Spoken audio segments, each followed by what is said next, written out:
Direct اللہ سے مانگنے میں کیا حرج ہے؟ تو ہم کون سا منع کرتے ہیں پھر مانگنے؟ یہ جو اللہ تعالیٰ کے بندہ، اچھا جب ایک بندہ دریا میں ڈوب رہا ہے، غوطے کھا رہا ہے، تو وہ جو کنارے پہ کھڑے بندے کو پکارا، وہ کیوں پکار رہا ہے؟ وہ تو حیات ہے، کھڑا ہے بھائی وہی بات ہے نا، وہ حیات ہے، وہ ایک شخص وفات پا چکا ہے، وہ یہ عقیدہ رکھ کے پکارا ہے نا، کمیونیکیشن یہاں سے ختم ہو چکی وہ ہے۔ یہ عقیدہ رکھ کے پکارا ہے نا کہ بھئی یہ کر سکتا ہے، اس عقیدے کے ساتھ کہ اللہ کی دی طاقت سے کر سکتا ہے۔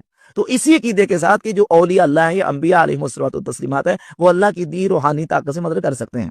استعانت حقیقی صرف اللہ رب العزت کی ذات سے ہے۔ ایاک نعبد و ایاک نستعین، وہ جو ایاک نستعین کے اندر حصر ہے، وہ حصر حقیقی ہے، کہ معنی یہ ہے کہ حقیقت میں مددگار یا اللہ صرف تجھ ہی کو سمجھتے ہیں، اور حقیقت میں صرف تجھ ہی سے مدد مانگتے ہیں۔ اگر اللہ کے علاوہ کسی دوسرے سے استعانت اس معنی میں کہ حقیقت میں اللہ مددگار ہے اور یہ اللہ کی مدد کا ذریعہ ہے، مظہر ہے، اور اس کی مدد کا استعانت کا ذریعہ ہے، اس سے مدد مانگی جائے، تو وہ استعانت حقیقی کے خلاف نہیں ہے۔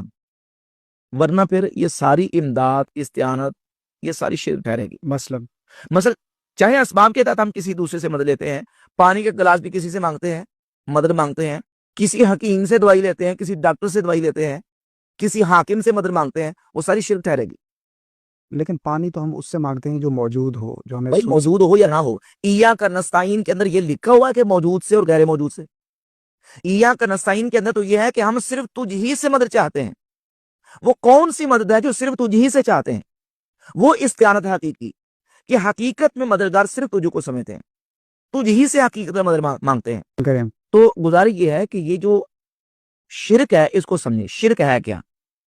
جو بھی چیز الوہیت کے اندر آئے گی، اس میں اللہ رب العزت کا کسی کو شریک ٹھہرائے گا تو شرک ٹھہرے گا۔ شرک کی تعریف کے اندر علماء نے لکھا ہے، اس بات شریک فی الالوہیت بمعنی وجوب الوجود کمال الوجود اور بمعنی استحقاق العبادت کمال عبادت الاصنام۔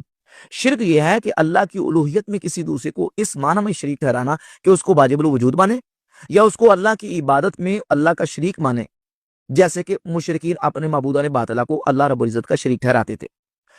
کسی کو مدد کے لیے پکارنا اس معنی میں کہ اللہ کی دی طاقت سے یہ مدد کر سکتا ہے، اور حقیقت میں مدد اللہ کرنے والا ہے، یہ اس کی مدد کا ذریعہ ہے، یہ نہ تو واجب الوجود کے اندر آتا ہے، نہ اس کی عبادت کے تحت آتا ہے۔ یہ شرک نہیں ہے۔ ہمارا ان کے ساتھ، مخالفین کے ساتھ جو اصل اختلاف ہے وہ ہے شرک کے درجے کا۔ وہ اس کو شرک سمجھتے ہیں اور ہم اس کو شرک قرار نہیں دیتے۔